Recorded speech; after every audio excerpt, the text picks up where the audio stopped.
So this is L293D IC. Today we were gonna talk about this IC.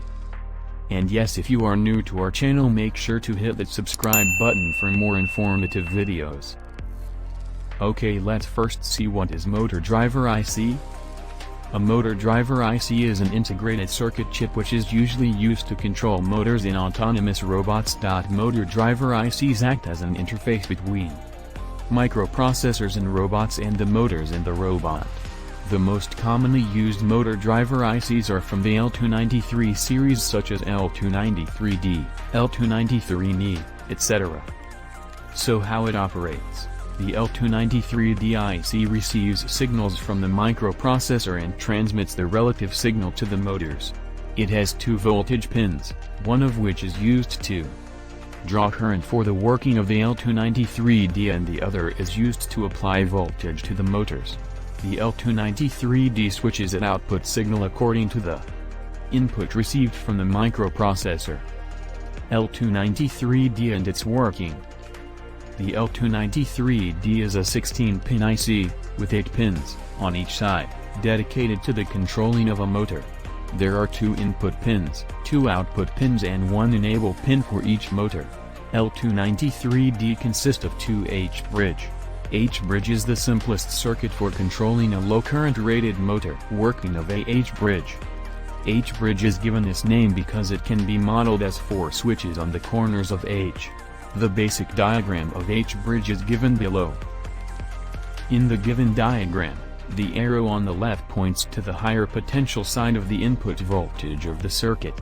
Now if the switches S1 and S4 are kept in a closed position while the switches S2 and S3 are kept in an open position, meaning that the circuit gets shorted across the switches S1 and S4.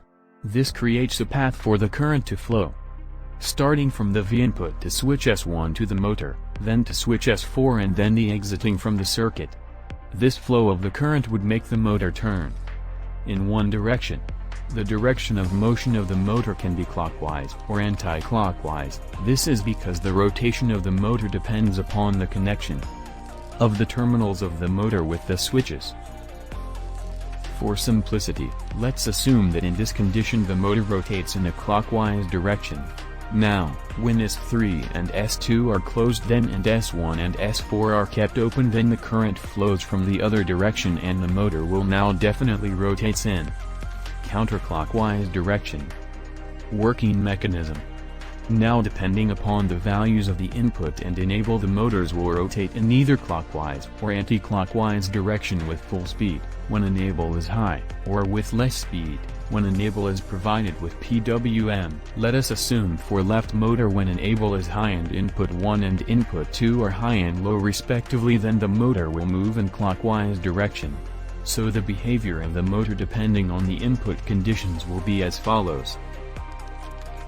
Condition 1 stop. Condition 2 clockwise. Condition 3 anti-clockwise. Condition 4 stop. Y4 grounds in the IC. The motor driver IC deals with heavy currents. Due to so much current flow, the IC gets heated. So, we need a heat sink to reduce the heating. Therefore, there are 4 ground pins. When we solder the pins on PCB, we get a huge metallic area between the grounds where the heat can be released. So I hope you have learned something new today. Make sure to hit that like and subscribe button. Thanks for watching.